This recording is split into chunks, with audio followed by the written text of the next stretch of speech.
آج کی اس نشست میں میں آپ کے سامنے اس عنوان پر کچھ کلام کرنا چاہتا ہوں کہ اللہ کے رسول صلی اللہ علیہ وآلہ وسلم کے ہمارے ذمہ حقوق کیا ہیں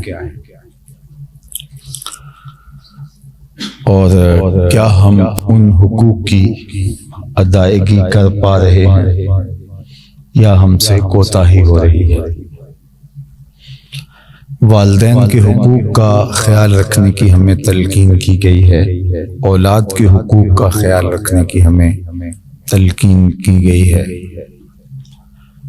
معاشرے کے حقوق ہمارے اوپر کیا عائد ہوتے ہیں اس کی ہمیں تاکید کی گئی ہے، استاد کے حق کیا ہیں، بیوی کے حق کیا ہیں، بیوی کے اوپر شوہر کے حقوق کیا ہیں۔ تو معاشروں میں لوگ اپنے حقوق کو بھی پہچانتے ہیں اور فرائض کو بھی پہچانتے ہیں۔ جو سنجیدہ اور متین اور پڑھے لکھے معاشرے ہوتے ہیں تو وہ فرائض بھی ادا کرتے ہیں اور وہ اپنے حقوق بھی حاصل کرنے کی کوشش کرتے ہیں۔ ان کے جو حق ہیں لوگوں پر ان کو بھی وصول کرتے ہیں اور جو ان کے ذمے دوسروں کے حق ہیں ان کو بھی ادا کرتے ہیں۔ ہمارے اوپر اللہ کے حق بھی ہیں جن کو ادا کرنا ہمارے لیے ضروری ہے، اللہ کے رسول صلی اللہ علیہ وآلہ وسلم کے حقوق بھی ہمارے ذمے عائد ہوتے ہیں جن کو ادا کرنا ہمارے اوپر ضروری ہے۔ وہ حق کیا ہیں؟ تو اس عنوان سے علماء نے باقاعدہ کتابیں لکھی ہیں اور اس میں حضور علیہ السلام کے جو امت پر حق ہیں ان پر گفتگو فرمائی ہے۔ قاضی ایاز مالکی اندلسی علیہ رحمہ نے الشفاء بتعریف حقوق المصطفیٰ کے نام سے ایک بڑی ضخیم کتاب لکھی اور یہ کتاب بہت مبارک کتاب ہے۔ علماء نے اس کتاب کے بارے میں لکھا ہے کہ جس گھر میں یہ کتاب پڑھی ہوئی ہو اللہ اس گھر میں برکتوں کا نزول فرماتا ہے۔ تو ہمارے بزرگوں کا یہ معمول رہا کہ وہ اپنی لائبریری میں اپنے گھر میں الشفاء کو ضرور رکھتے تھے۔ اب تو الحمدللہ وہ اردو ترجمے کے ساتھ بھی موجود ہے، دستیاب ہے۔ تو وہ اسی عنوان کے ساتھ کتاب ہے جس میں حضور علیہ السلام کے حقوق بیان کیے گئے، اور بھی اس عنوان سے عرب علماء نے، عجم کے علماء نے، دیگر بلاد اسلامیہ کے علماء نے کتابیں تصنیف فرمائی ہیں کہ امت کے ذمے حضور علیہ السلام کے حق کیا ہے۔ تو سب سے پہلا حق حضور علیہ السلام کا یہ ہے کہ آقا کریم پر ایمان لایا جائے، اور ایمان لانے کی ہمیں تائید تلقین کی گئی ہے، حکم نامہ ہے، اور ہم حضور علیہ السلام کی محبت کے، پیار کے، الفت کے دائرے میں آتے ہی تب ہیں جب ایمان لے آتے ہیں۔ تو یہ پہلا حق ہے کہ حضور علیہ السلام پر ایمان لایا جائے، اور یہ اللہ کا حکم ہے۔ اور اگر کوئی شخص حضور علیہ السلام پر ایمان نہیں لاتا تو اس کا ایمان باللہ بھی معتبر نہیں ہے۔ ساری زندگی لا الہ الا اللہ لا الہ الا اللہ پڑھتا رہے تو اس کا کلمہ قبول نہیں ہے جب تک محمد رسول اللہ نہیں کہتا۔ تو حضور علیہ السلام پر ایمان لانا، حضور کو ماننا، اللہ کا رسول، اللہ کا پیغمبر، حضور علیہ السلام کی عظمتوں کو، حضور علیہ السلام کی شانوں کو دل و جان سے قبول کرنا، تسلیم کرنا، یہ اللہ کے محبوب علیہ السلام کا پہلا حق ہے جو امت کے اوپر واجب الادا ہے۔ دوسرا حق حضور کا امت پر حضور علیہ السلام کی اتباع ہے، حضور علیہ السلام کی پیروی ہے، ان کی زندگی کی مطابقت میں اپنی زندگی کو ڈھالنا۔ جس طرح سے انہوں نے اپنی زندگی بسر کی ہے ہم بھی اپنی زندگی اس طرح بسر کرنے کی کوشش میں لگیں۔ یہ ہے اتباع، قدموں کے نشان پہ چلنا، پیچھے پیچھے جانا۔ ان کے بتائے ہوئے طریق کی مطابقت کے اندر اپنی زندگی کو ڈھال لینا، ان کی سنت کو ادا کرنا، یہ اتباع کہلاتی ہے۔ اور صحابہ کی زندگیاں دیکھیے کہ وہ اتباع رسول کے نور سے مالا مال تھی۔ انہوں نے حضور علیہ السلام کی ایک ایک ادا کو اختیار کرنے کی کوشش کی، حتیٰ کہ جو سنن ہدا تھیں ان کو تو اختیار کرنا شریعت کا تقاضا ہے، جو سنن زوائد تھی، جو حضور کی ذاتی عادات تھیں، صحابہ نے ان کو بھی اختیار کیا۔ حضرت انس بن مالک رضی اللہ تعالی عنہ کو کسی نے دیکھا کہ وہ شوربے سے کدو کے ٹکڑے نکال کے کھا رہے ہیں، تو کسی نے کہا کہ یہ کیا کر رہے ہو؟ کہا ایک دن میں نے حضور کو یوں کرتے ہوئے دیکھا۔ تو شریعت اس پہ ہمیں زور نہیں دیتی ہے کہ آپ کھانے پینے کے اندر بھی مطابقت اس طرح اختیار کریں۔ ظاہر ہے ایک شخص کی پسند ایک ہے، دوسرے شخص کی پسند اور ہو سکتی ہے۔ گھر کے افراد خانہ کے اندر لوگوں کی پسند کا فرق ہوتا ہے۔ ایک بھائی ایک چیز پسند کرتا ہے تو دوسرے کو دوسری چیز مرغوب ہوتی ہے، تیسرے کو تیسری چیز محبوب ہوتی ہے۔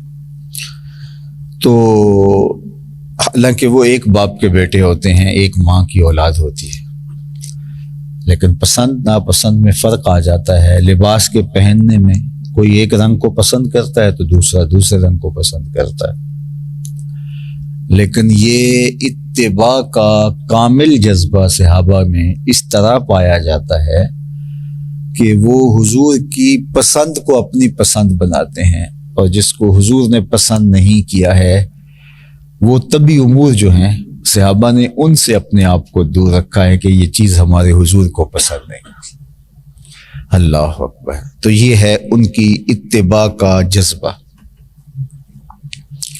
آقا کریم علیہ السلام ایک دن کہیں تشریف لے گئے تو راستے کے اندر ایک درخت تھا، وہاں حضور نے وضو کیا، اور وضو کا بچا ہوا پانی حضور نے چلو میں لیا اور ایسے آسمان کی طرف اچھال دیا، اور پھر حضور علیہ الصلوۃ والسلام مسکرانے لگے اور گزر گئے۔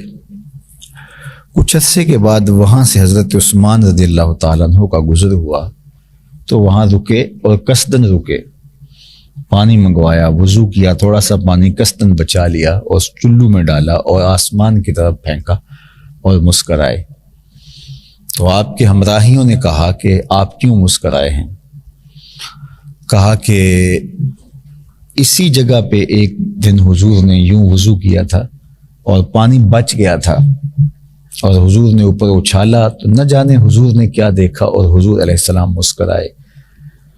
تو مجھے وضو کی حاجت نہیں تھی، میں قصدن وضو کیا ہے اور پانی کو قصدن میں نے بچایا ہے اور اوپر میں نے اچھالا ہے، میں نے تو کچھ نہیں دیکھا، میرے تصور میں حضور کا چہرہ تھا اور میں اس ادا کو ادا کر رہا ہوں۔ تو یہ ان کی اتباع کے وہ رنگ تھے جو دیکھنے کو ملتے ہیں۔ اس طرح تابعین کی زندگیاں دیکھ لیجئے، اس کے بعد آنے والے لوگوں کی زندگیاں دیکھ لیجئے کہ انہوں نے حضور علیہ السلام کی اتباع کا کیسا خیال کیا۔ علامہ اقبال علیہ رحمہ نے حضرت بایزید بسطامی کے حضور اپنی عقیدتوں کا خراج پیش کیا ہے، منظوم خراج عقیدت، تو اس میں انہوں نے یہ بات کہی کہ کامل بستام از تقلید فر، اجتناب از خوردن خربوزہ کر۔ حضرت بایزید بسطامی تقلید محبوب سے یگانہ روزگار ہوئے، خربوزہ کھانے لگے تو خیال آیا کہ حضور نے پتہ نہیں کاٹ کے کھایا تھا یا توڑ کے کھایا تھا۔ اگر میں کاٹ کے کھاؤں تو ہو سکتا ہے حضور نے توڑ کے کھایا ہو، میں توڑ کے کھاؤں تو ہو سکتا ہے حضور علیہ السلام نے کاٹ کے کھایا ہو، تو مجھے کھانے کا طریقہ معلوم نہیں ہے، تو اس خیال سے کہیں سنت کی مخالفت نہ ہو جائے خربوزہ ترک کر دیا۔ اللہ اکبر۔ تو کہا کہ یہ اتباع کامل حضرت بایزید بسطامی علیہ رحمہ کو یگانہ روزگار بناتی ہے، تقلید محبوب علیہ السلام کی ان کو یکتا کر دیتی ہے زمانے سے۔ تو دوسرا حق امت کے ذمے آقا کریم کی اتباع ہے، اور تیسرا حق آقا کریم علیہ الصلوۃ والتسلیم کی اطاعت ہے، فرما برداری ہے، ان کے دیے گئے احکام کو ماننا، اور جن چیزوں کو انہوں نے روکا تھا، جن سے منع کیا تھا، ان سے رک جانا۔ ما آتاکم الرسول فخذوہ وما نہاکم عنہ فانتہوا، جو تمہیں رسول عطا کریں اس کو لے لو، اور جس سے تمہیں منع کرتے ہیں اس سے باز آ جاؤ، اس سے رک جاؤ۔ نبی علیہ السلام کے بتائے ہوئے طریق کو اختیار کرنا اور آپ کے احکام کی پیروی کرنا، ماننا۔ ایمان لانا تو ماننا کہا جاتا ہے، اور اتباع جس پر ایمان لائے ہیں اس کی ماننے کو کہا جاتا ہے۔ تو ہم اگر خواہشات نفس جو ہماری ہیں اس کے مطابق ہی زندگی گزارنا چاہیں، جو ہماری تمنا ہے، جو ہماری آرزو ہے، جس طرح ہم بہتر سمجھتے ہیں، اور ایمان بالرسول بھی ہم رکھ رہے ہوں، تو میں ایک سادی سی بات کہتا ہوں کہ جن بڑے بڑے کفار نے انکار کیا کہ اگر ہم ان کو مان لیتے ہیں تو ہمارا تو سارا نظم جو ہے وہ خراب ہو جائے گا، وہ اپنے خیال میں سمجھتے تھے، ہمیں یہ بھی چھوڑنا پڑے گا، یہ بھی چھوڑنا پڑے گا، یہ بھی چھوڑنا پڑے گا، ہمیں جوا بھی چھوڑنا پڑے گا، ہمیں شراب بھی چھوڑنی پڑے گی۔ جو تفاخر عربوں کے اندر ان کی گٹی میں رکھا ہوا تھا وہ کرچی کرچی ہوتا ہے ان کو ماننے سے۔ غلام کے ساتھ بیٹھنا پڑے گا، غلام و آقا، تمیز بندہ و آقا ختم کرنا پڑے گی، یہ کرنا ہوگا، یہ کرنا ہوگا، یہ کرنا ہوگا، تو یہ ہم نہیں کر سکتے، لہٰذا ہم نہیں مانتے۔ اور انہوں نے کہا کہ ہم مان لیتے ہیں، لیکن کچھ چیزوں کی ہمیں سہولت دے دیں، اور کچھ چیزیں ہم آپ کی مان لیتے ہیں۔ اللہ تعالیٰ قرآن مجید میں فرمایا وَدُّوا لَوْ تُدْهِنُوا فَيُدْهِنُونَ، محبوب یہ چاہتے ہیں کچھ تھوڑا سا آپ نرم ہوں اور کچھ وہ ہوں، اور درمیان کا کوئی راستہ نکال لیں۔ یعنی کفار کہتے ہیں ہم آپ کو مان لیتے ہیں، لیکن کچھ ہماری مرضی ہوگی اور کچھ آپ کی مرضی ہوگی، اور درمیان کا کوئی راستہ ہمارے لیے بھی قابل قبول اور آپ کے لیے بھی۔ تو اللہ تعالیٰ نے فرمایا محبوب یہ نہیں ہوگا، ماننا ہے تو پھر اپنی ساری خواہشات کو ترک کرنا ہوگا۔ اس چمن میں پیروے بلبل ہو، یا تلمیذ گل، یا سراپا نالا بن جا، یا نوا پیدا نہ کر۔ وہ کہتے ہیں کہ ودو لو تدہنو فیدہنون، کچھ آپ ہماری مان لیں اور آپ کی کچھ باتیں ہم مان لیتے ہیں، تو اس طرح سے ہم آپ کے ساتھ ہو جاتے ہیں، تو اس طرح کام چلتا ہے۔ اللہ نے اس کو قبول نہیں کیا، رسول اللہ نے اس کو قبول نہیں کیا، تو انہوں نے کہا ٹھیک ہے پھر ہم بھی نہیں مانتے۔ لیکن ہم نے کیا کیا؟ ہم نے کہا مان لیں گے آپ کو، لیکن مرضی ہم ساری اپنی کریں گے۔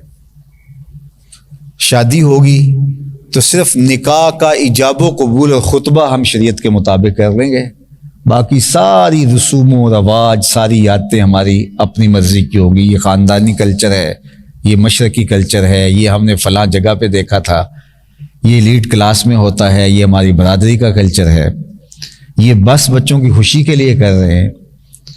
تو صرف اتنی بات ہم آپ کی مان لیں گے، نکاح ایجاب و قبول کر لیں گے، باقی ساری چیزیں ہماری ہوں گی۔ کاروبار کے اندر بھی ہم ساری چیزیں اپنی کریں گے، جو ہم چاہیں گے، جو ہمیں اچھا لگے گا، جس کو ہم بہتر سمجھیں گے، وہ جھوٹ ہو، وہ سود ہو، وہ ملاوٹ ہو، وہ ذخیرہ اندوزی ہو، ہم کریں گے، لیکن ہم جو ہے وہ مسجد میں چندہ بھی دے دیں گے، ہم غریبوں کو کھانا بھی کھلا دیں گے، یہ دو چار کام بھی ہم کر لیں گے، لیکن باقی سب ہم اپنی مرضی کریں گے۔ یہ پیشکش تو کافر بھی کرتے تھے، ودو لو تدہنو فیدہنون، کچھ آپ نیچے آ جائیں اور کچھ ہم تھوڑا سا اوپر آ جاتے ہیں، تو درمیان کا کوئی راستہ نکال لیتے ہیں۔ تو فرمایا یہ نہیں ہوگا، اگر آنا ہے تو پھر پورے آؤ، نہیں آنا تو پھر مرضی کرو، ایک ہی راستہ ہے۔ تو انہوں نے بھی کہا کہ ٹھیک نہیں، لیکن ہم نے درمیانہ راستہ نکال لیا۔ ہم نے کہا ہم کلمہ پڑھیں گے، آپ کا نام بھی لیں گے، کھڑے ہو کے ادب سے سلام بھی پیش کریں گے، محافل کا انعقاد بھی کریں گے، لیکن مرضی ہم سارے امور حیات میں اپنی کریں گے۔ کہیں ہم دین کا ٹچ ضرور دے دیں گے، لیکن ہماری خواہش کے مطابق ہمارا دین ہوگا، ہماری تمناؤں کے مطابق ہمارا مذہب ہوگا، جو چاہیں گے ہم کریں گے۔ تو یہ اطاعت نہیں ہوتی، یہ اتباع نہیں ہوتی۔ حضور کا حق ہے کہ دیکھو ایمان کا کیا مطلب ہے؟ الایمان، ایمان کا مطلب ہے تسلیم کردن، سر تسلیم خم کر دینا، یہ ایمان کا مطلب ہے۔ گردن نہادن، فارسی میں اس کا ترجمہ کیا گردن رکھ دینا۔ اللہ اکبر۔ تو گردن رکھنے کا کیا مطلب ہے؟ کہ اپنی خواہش ختم ہو گئی۔ وہ غالباً میر نے کہا تھا کہ ہم نے ان کے سامنے پہلے تو خنجر رکھ دیا، ہم نے ان کے سامنے پہلے تو خنجر رکھ دیا، پھر کلیجہ رکھ دیا، دل رکھ دیا، سر رکھ دیا۔ نہادن، گردن نہادن، سب کچھ ان کے سامنے پیش کر دینا کہ اب میری مرضی نہیں ہے۔ جب کسی کو اپنا دل پیش کر دیں، جب کسی کی اطاعت قبول کر لیں، یار آپ کسی محکمے میں بھرتی ہو جائیں تو پھر ان کے احکام کے پابند ہوتے ہیں۔ کسی سکول میں داخل کروا دیں بچہ تو بچہ ان کے سارے ایس او پیز ہیں، ان کے قوانین ہیں، ضوابط ہیں، ان کا پابند ہوتا ہے۔ آپ یہ نہیں کہہ سکتے کہ نہیں میرا بچہ یونیفارم نہیں پہنے گا، میرا بچہ یہ نہیں کرے گا۔ آپ کون ہوتے ہیں؟ جب آپ نے داخلہ دے دیا تو پھر ان کے مکمل قوانین کا پابند ہوگا۔ آپ کسی محکمے میں آ گئے تو اس کے مکمل قوانین کے پابند ہوں گے۔ یہ کیا ہوا کہ آپ نے گردن رکھ دی، کسی محکمے میں بھرتی ہو جاتے ہیں، آپ کا تعلق صرف جز وقتی ہے اس محکمے کے ساتھ، آپ کا قلبی تعلق نہیں بھی ہے، تو پھر بھی ان کے قوانین کے پابند ہے۔ اور ایمان لانے کا مطلب تو دل دے دینا ہے۔ تو جب دل دے دیا ہے اور پھر ان کے حکام نہیں مانیں گے تو پھر تو ہم اپنے آپ کے ساتھ دھوکہ کر رہے ہیں۔ ان کے ساتھ کیا فراڈ کریں گے؟ ہم اپنے آپ کے ساتھ فراڈ کر رہے ہوتے ہیں۔ تو ایمان کا مطلب یہی ہے کہ آپ اپنا سب کچھ ان کے سپرد کر رہے ہیں۔ لیکن وہی بات کہ جو کفار نے کہا تھا کہ نہیں، مجھے بتائیے کہ اگر ابو جہل کو یہ لگتا کہ اسلام بھی لے آؤں گا، کلمہ بھی پڑھ لوں گا اور چوری بھی چلتی رہے گی، ڈاکہ زنی اور شراب اور بدماشیاں اور غریبوں کو حقیر جاننا، غلاموں کے ساتھ ظلم کرنا، یہ بھی سب میرا چلتا رہے گا اور ساتھ میرا دین بھی چلتا رہے گا، تو اس کو ٹکر لینے کی کیا ضرورت تھی؟ وہ اسلام بھی قبول کر لیتا اور ساتھ یہ سارے مکر و فریب بھی اس کے چلتے رہتے۔ وہ جانتا تھا کہ اسلام لانے کا مطلب یہی ہے کہ پچھلی زندگی ترک کرنی پڑے گی اور ان کی بتائی ہوئی زندگی اختیار کرنی پڑے گی۔ اور ہم جس طرح سے اسلام رکھ رہے ہیں اور اسلام کو اپنائے ہوئے ہیں، تو وہ ہم نے ایک تعلق رکھا ہوا ہے ایمان کا، لیکن مرضی ہم ساری اپنی کرتے ہیں۔ رسول کو مان رہے ہیں، رسول کی نہیں مان رہے۔ تو اقبال نے کہا تھا کہ دل مسلمان ہے تیرا نہ میرا، تو بھی نمازی میں بھی نمازی۔ تو اطاعت اور اتباع یہ حضور علیہ السلام کے حق ہیں، اور نور نصیبی تب ہوتا ہے، حضور سے تعلق باطن نصیبی تب ہوتا ہے جب اپنے آپ کو مکمل ان کے سپرد کر دو، اپنی خواہش ہی باقی نہ رہے، جو ادھر سے حکم آیا ہے سر تسلیم خم ہے۔ اللہ اکبر۔ وہ کیا کسی نے کہا تھا کہ تیرے ہندیاں سندیاں محبوبہ، میں کافر ہواں جے میں ہوں، پھر تو اپنے وجود کی نفی کر دینی ہے۔ لیکن یہاں کیا ہے کہ ہم ہیں، ہمارا وجود بھی ہے، ہمارا تکبر بھی ہے، ہمارا غرور بھی ہے، ہماری خودی بھی ہے، ہماری خواہشات بھی ہیں، ہماری آرزوؤں کا جہاں آباد بھی ہے، ہماری علاقائی رسوم بھی ہیں، ہمارے خاندانی رواج بھی ہمارے ساتھ جڑے ہوئے ہیں، اور ہم ساتھ جو ہے وہ مومن بھی پکے ہیں۔ یہ دو چیزیں نہیں چلتی، ایک ہی گھر رکھنا پڑے گا، یا یہ اس چمن میں پیروے بلبل ہو، یا تلمیذ گل، یا سراپا نالا بن جا، یا نوا پیدا نہ کر۔ تو یہ حضور علیہ السلام کا حق ہے کہ حضور کی کامل، مکمل اور اکمل اطاعت اور فرما برداری کی جائے۔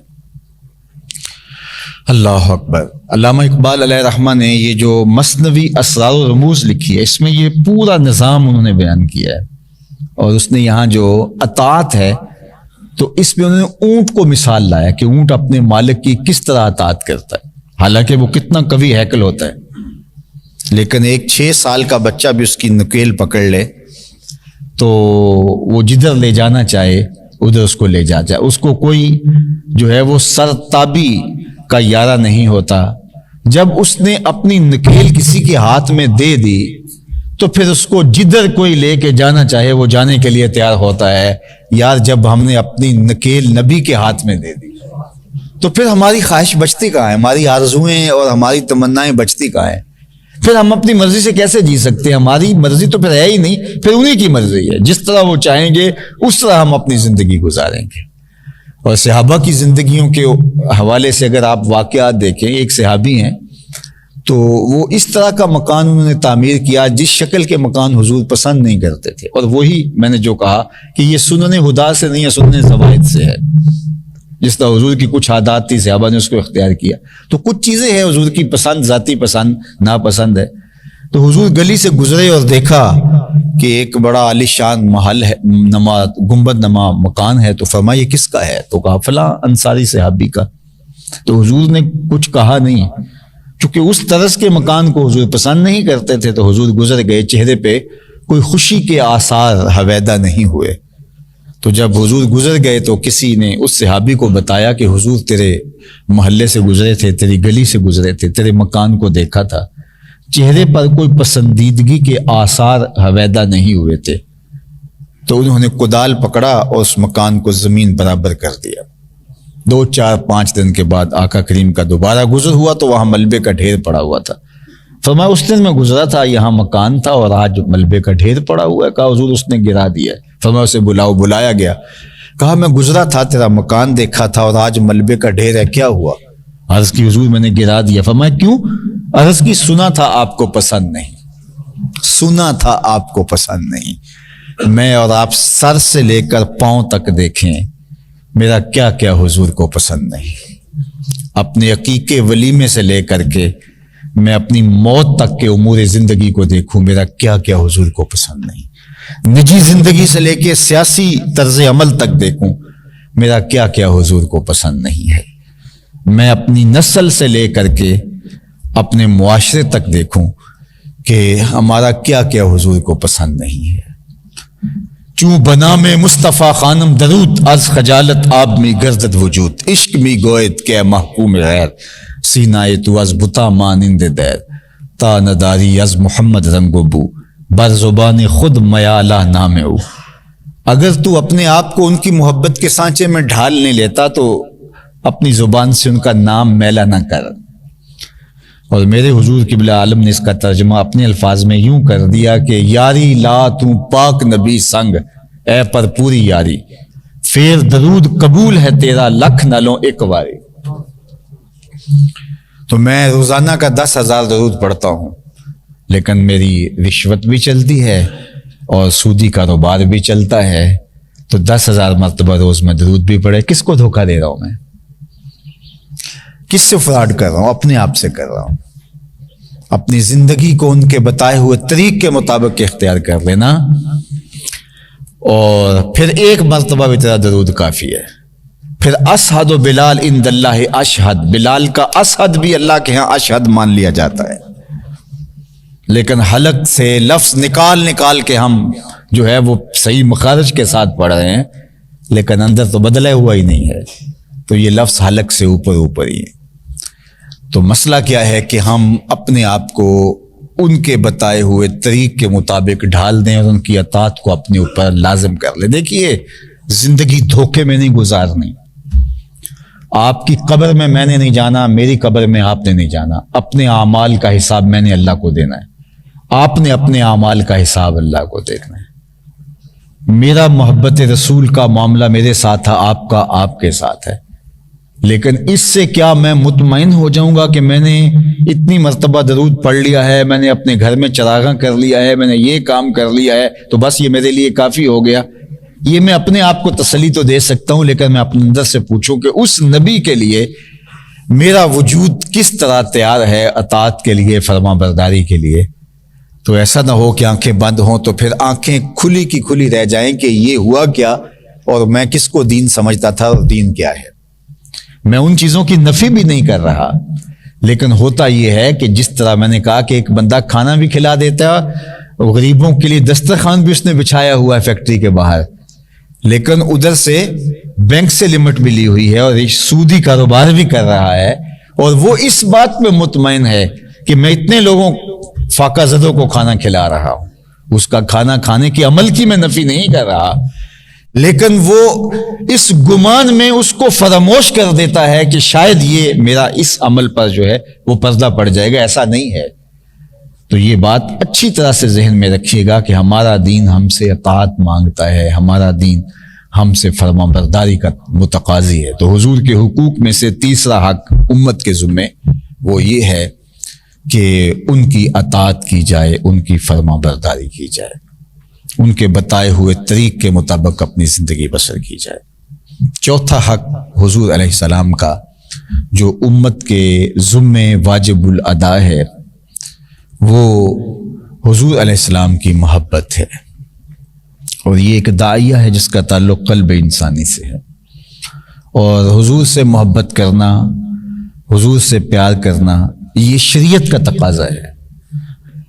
ایمان بالرسول جب پیدا ہوگا تو اس کے ساتھ محبت بھی پیدا ہو جائے گی، اور یہ نہیں ہو سکتا کہ ایمان حقیقی جب من میں اترتا ہے اور محبت رسول پیدا نہ ہو۔ تو یہ تقاضا ہے، حضور کے حقوق میں سے ایک حق ہے کہ اس سے پیار کیا جائے۔ آپ اولاد سے پیار نہ کریں، ماں سے محبت نہ کریں، باپ سے پیار نہ کریں، تو اس کے باقی حقوق جو ہے وہ ادا کرتے رہیں، تو وہ کمی جو پیار کی ہے وہ باپ بھی محسوس کرے گا کہ میری اولاد ایک فریضہ سمجھ کے میرے آگے کھانا رکھ دیتی ہے، لیکن اس کے اندر وہ پیار نہیں ہے، وہ محبت نہیں ہے۔ تو اطاعت، فرما برداری جو ماضی کے اندر ابھی بیان کیا گیا، یہ بھی محبت کے ساتھ جڑی ہوئی ہوں تو پھر وہ فرما برداری اور اطاعت اپنا رنگ لے کر آتی ہے۔ جو اللہ تعالیٰ نے قرآن مجید میں حضور کی اتباع کا حکم دیا تو اس کے آگے پیچھے دونوں طرف محبت رکھی گئی۔ قل ان کنتم تحبون اللہ فاتبعونی یحببکم اللہ، اے لوگو اگر تم اللہ سے محبت کرتے ہو تو میرے سے اتباع کرو، وہ تمہیں اپنا محبوب بنا لے گا۔ تو ذرا دیکھو، اتباع سے پہلے بھی محبت ہے، اتباع کے بعد بھی محبت ہے۔ تو تقاضا ہے حضور علیہ السلام سے محبت کیا جائے، حضور سے محبت کی جائے، حضور سے پیار کیا جائے، اور وہ پیار اگر عشق کی حد تک چلا جائے تو یہ تو خوش نصیب لوگوں کا مقسوم ہے کہ وہ اتنا پیار کرتے ہیں، جس طرح سیدنا بلال حبشی رضی اللہ تعالیٰ عنہ اور دیگر اصحاب کا حضور علیہ السلام کے ساتھ عشق کی حد تک اور پیار اس قدر فراواں تھا کہ قابل رشک ہے۔ ان کی محبتیں حضور علیہ السلام کے لیے دیکھیے۔ حضرت ابو ہریرہ رضی اللہ تعالیٰ عنہ کو حضور فرماتے ہیں، یا ابا ہریرہ زرنی غبا لتزدد حبا، ابو ہریرہ ایک دن چھوڑ کے ملا کرو، محبت بڑھتی ہے اس سے۔ تو وہ واپس پلٹے کہ چلو کل آؤں گا، تو ستون تھا کھجور کا بنا ہوا، اس کی اوٹ سے گزرنے لگے تو اتنا عرصہ حضور کا چہرہ نظر نہیں آیا، تو دوڑ کے آگے، حضور میں تو اتنا وقت بھی نہیں گزار سکتا، تو ایک دن کیسے گزرے گا۔ حضرت سیدنا علی المرتضیٰ فرماتے ہیں کہ ہمیں حضور سے کتنی محبت تھی بتاؤں؟ فرمایا کہ سخت گرمی کے موسم میں صحرا میں جہاں کوئی پانی نہ ہو، وہاں کسی کو ٹھنڈا پانی مل جائے، حضور اس سے بھی زیادہ محبوب تھے۔ صحرائی سفر کے اندر ٹھنڈا پانی زندگی ہوتی ہے، تو مطلب کیا کہ زندگی سے بھی زیادہ آپ ہمیں محبوب تھے، اور شریعت نے اس کا تقاضا کیا۔ اور حضور علیہ السلام نے خود ارشاد فرمایا، لا یؤمن احدکم حتی اکون احب الیہ من والدہ وولدہ والناس اجمعین، اتنی دیر تک کوئی شخص کامل مومن نہیں ہو سکتا جب تک وہ اپنے ماں باپ سے، کائنات کی ہر شے سے زیادہ مجھے محبوب نہ جانے۔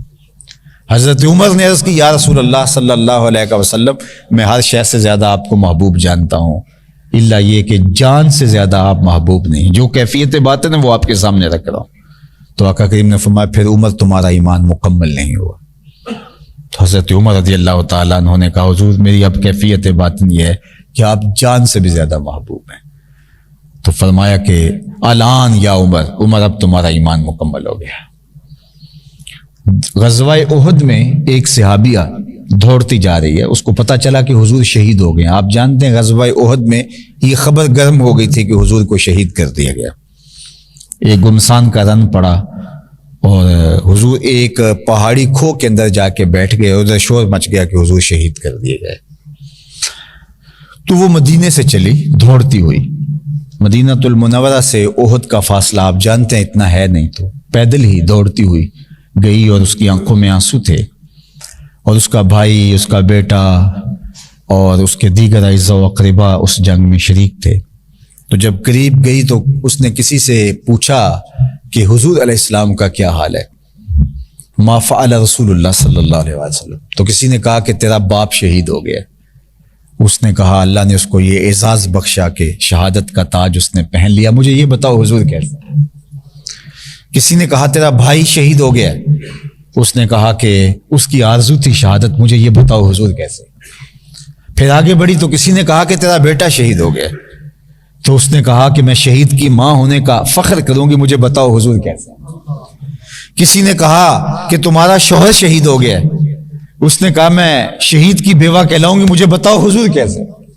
تو پھر کسی نے بتایا کہ حضور خیر سے ہیں، تو اس نے جو لفظ کہے یہ اس کے پیار کا کتنا نرالا اسلوب ہے۔ اس نے کہا کلو مصیبت بعد کا جلل، حضور آپ ہیں تو ساری مصیبتیں کافور ہیں، کوئی دکھ ہی نہیں ہے کہ آپ زندہ و سلامت ہیں۔ یہ تھی ان کی محبت۔ میں آپ کو محبت کی ایک انوکھی کہانی سناؤں، اور میرا وقت اختتام کو پہنچ رہا ہے اور یہ مضمون ابھی باقی ہے، آئندہ جمعہ پھر اس پہ بات ہوتی ہے۔ حضور ایک دن خطبہ دینے کے لیے ممبر پہ بیٹھے اور صحابہ موجود ہیں، اچانک مجمع سے رونے کی آواز آنے لگی، اور رونے والا اس درد سے روتا ہے کہ سینوں میں دل پھٹ رہے ہیں۔ کناقۃ الخلوج حدیث پاک میں آتا ہے، صحیح بخاری دیکھیے، باقی کتب حدیث دیکھیے، لیکن امام سمہودی نے اس کو جو ہے وہ بڑی تفصیل کے ساتھ لکھا۔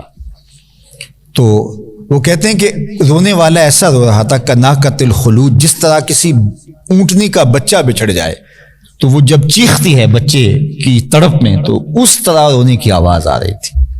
اللہ اکبر، صحابہ دائیں بائیں دیکھتے ہیں لیکن رونے والا دکھائی نہیں پڑ رہا، اور رونے والا اس درد سے رو رہا ہے کہ سینوں میں دل دہل رہے ہیں۔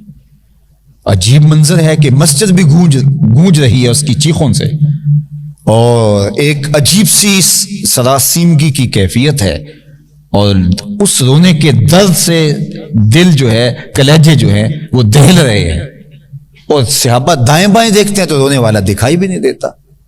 ہوا کیا، فنزل النبی صلی اللہ علیہ وآلہ وسلم عن المنبر، حضور ممبر سے نیچے اتر آئے اور ایک سمت چلے۔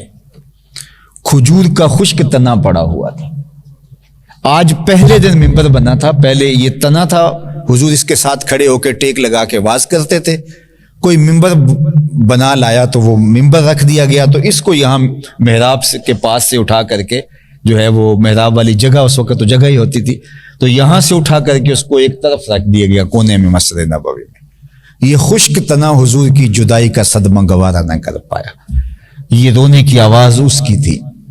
جب حضور ادھر گئے تو پھر صحابہ کو پتا چلا کہ یہ رونے والا کوئی انسان نہیں تھا، یہ خشک تنا ہے۔ اللہ اکبر، صحیح بخاری کی روایت ہے، آقا کریم اس کو اپنی آغوش میں لے لیا، جس طرح بچھڑے ہوئے کو ماں اپنی آغوش میں لیتی ہے تو اس کی گھگھی بن جاتی ہے، ہچکی آنے لگتی ہیں، تو اس خشک تنے سے ہچکیوں کی آواز آنے لگی، اور آقا کریم اپنا دست شفقت اس کے اوپر پھیرتے رہے۔ صحابہ کھلی آنکھوں سے یہ منظر دیکھ رہے ہیں، ایک تنے سے حضور یوں آغوش میں لیے ہوئے، باہوں میں سمیٹے ہوئے پیار کرتے جا رہے ہیں، اس کی آواز بتدریج کم ہوتی چلی جا رہی ہے، ہچکیوں سے سسکیاں اور سسکیوں سے خاموشی ہوئی، اس کو ایک طرف رکھا تو حضور ممبر پہ تشریف لائے، تو صحابہ کی آنکھوں میں حیرت تھی، استعجاب تھا، کبھی خشک لکڑیاں بھی روئی ہیں؟ تو آقا کریم نے فرمایا لو لم افعل ہاکذا لہن الی یوم القیامہ، لوگوں اگر میں ممبر سے اتر کے اپنے عاشق زار کو یوں تسلی نہ دیتا، یہ قیامت تک روتا ہی رہتا، یہ قیامت تک روتا رہتا۔ حضرت محمد بن سیرین، حضرت حسن بصری رضی اللہ تعالیٰ عنہ، یہ تابعین ہیں، ان سے پوچھئے، یہ رویا کرتے تھے اس واقعہ کو بیان کر کے، وہ کہتے ہیں کہ خشک تنا حضور کی محبت اپنے سینے میں اتنی رکھتا ہے تو ہم تو سینے میں دھڑکتا ہوا دل رکھتے ہیں، پتھر حضور کی یاد میں تڑپ رہے ہیں، محبت۔ حضور تبوک سے واپس آئے تو اس وقت حضور نے ایک جملہ ارشاد فرمایا تھا، آج بھی آپ مسجد نبوی سے باہر نکلے تو جبل احد سے پہلے ایک نمایاں جگہ کے اوپر حکومت کی جانب سے یہ حدیث جو ہے وہ کندہ کروائی گئی ہے، بڑے جلی حروف میں پڑھی جا سکتی ہے، دور سے نظر آتی ہے، اور یہ میرے حضور نے تبوک سے واپس آتے ہوئے ارشاد فرمایا تھا کہ احد جبل یحبنا ونحبہ، احد ایسا پہاڑ ہے جو ہم سے پیار کرتا ہے، ہم اس سے پیار کرتے ہیں۔ پتھر کا کلیجہ بھی حضور کے پیار میں دھڑک رہا ہے۔ تو حضور علیہ السلام کی محبت یہ امت کے ذمے حضور کا حق ہے، جس کو ادا کرنا ضروری